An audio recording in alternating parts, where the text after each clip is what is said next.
નર્સની ભરતીમાં કૌભાંડની આશંકાને લઈને મોટો ખુલાસો થયો છે। જીટીયુમાં રજિસ્ટ્રારે કૌભાંડની આશંકા અંગે મોટો ખુલાસો કર્યો। પેપર સેટ કરનારા જે સિક્વન્સ સેટ કરવાનું ભૂલી ગયા હતા તેવું રજિસ્ટ્રારનું કહેવું છે। એબીસીડી સેટ કર્યા બાદ સિક્વન્સ સેટ કરવાનું ભૂલી ગયા। યુનિવર્સિટીને ટ્રેક રેકોર્ડ પ્રમાણે પરીક્ષાની જવાબદારીને સોંપાઈ હતી અને આ જવાબ ખાનગી રાખવાના હોવાથી યુનિવર્સિટી પાસે જે કોઈ વિગત હોતી નથી તેને લઈને પણ ખુલાસો કરવામાં આવ્યો છે અને દરેક કીને વધુ મહત્વ ન અપાય તે માટે એબીસીડી પ્રમાણે જવાબ સેટ કરાયા। ભરતીની પરીક્ષા યોજાઈ હતી ને જેની આન્સર કી જાહેર કરવામાં આવી છે અને આન્સર કી જાહેર થતા જ જે છે તે વિવાદોના વાંટોળો જે છે તે અહીંયા છવાઈ ગયા છે કારણ કે આન્સર કીમાં જે સિક્વન્સ ગોઠવેલી છે તે એબીસી પ્રમાણે ગોઠવવામાં આવી છે અને તેને જ લઈને કૌભાંડ થયા હોવાની આશંકા અહીંયા સેવાઈ રહી છે। આપણી સાથે વાત કરવા માટે જીટીયુના રજિસ્ટ્રાર છે, તેમની સાથે સીધી વાત કરીશું।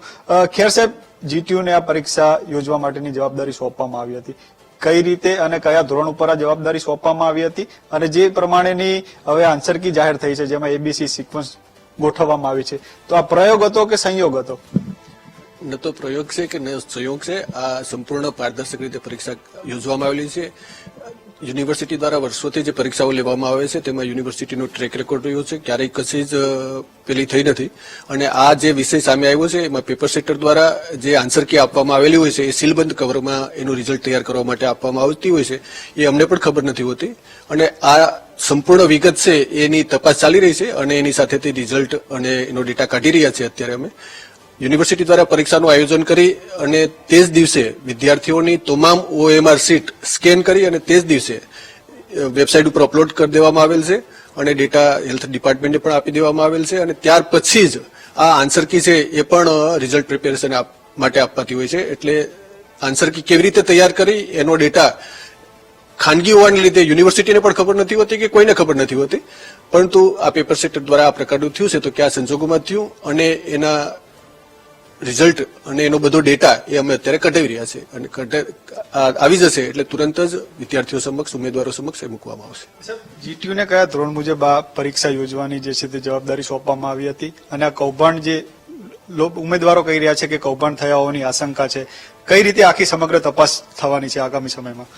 સમગ્ર ડેટા અમે કાઢીશું એટલે ખબર પડશે, કોઈ કૌભાંડનો વિષય જ નથી અને યુનિવર્સિટી ઘણા બધા ડિપાર્ટમેન્ટોની પરીક્ષા કરતી હોય છે, એને આધારે સરકારશ્રી દ્વારા હેલ્થ ડિપાર્ટમેન્ટ દ્વારા યુનિવર્સિટીને પરીક્ષાનું આયોજન સોંપવામાં આવેલું હતું અને એને આધારે યુનિવર્સિટી પરીક્ષા કરેલી છે, એટલે કૌભાંડનો કોઈ વિષય જ નથી।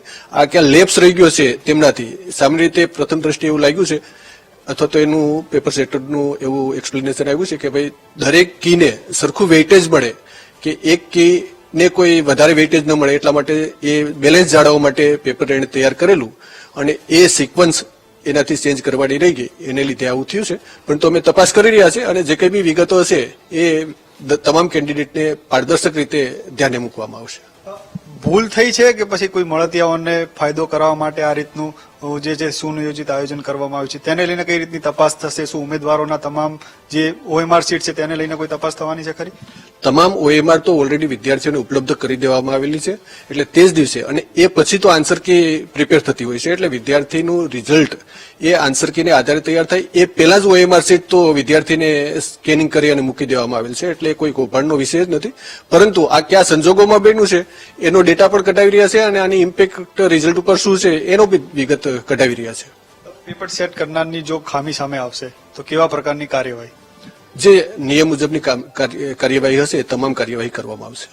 તો ચોક્કસથી જીટીયુના રજિસ્ટ્રાર જે કહી રહ્યા છે કે જે પેપર સેટ કરવા માટેની જવાબદારી સોંપવામાં આવી હતી ત્યાં ક્યાંક ને ક્યાંક પેપર સેટ કરવા માટેની જે છે તે ભૂલ સામે આવી છે તેના જ કારણે આ જે એબીસીડીની સિક્વન્સ જે છે તે અહીંયા જોવા મળી રહી છે, પરંતુ જે અત્યારે જે છે તે તમામ તપાસના આદેશ આપી દેવામાં આવ્યા છે અને તમામ તપાસ થયા બાદ સમગ્ર વિગત જે છે તે હવે સામે આવશે। કેમેરામેન રાજેશ ગઢવી સાથે અપૂર્વ સિસોદિયા, વીટીવી ન્યૂઝ, અમદાવાદ। તો જે પ્રકારે આ સમગ્ર મામલો સામે આવ્યો છે ને જેમાં હવે રજિસ્ટ્રારે પણ પ્રતિક્રિયા આપી છે। જીટીયુના રજિસ્ટ્રારે તેમનો જવાબ રજૂ કર્યો છે અને તેમને સરકારી જવાબ રજૂ કર્યો હોવાનું અહીંયા જાણવા મળી રહ્યું છે। સ્ટાફ નર્સની ભરતીમાં કૌભાંડની આશંકાને લઈને આ મોટો ખુલાસો છે તે થઈ રહ્યો છે।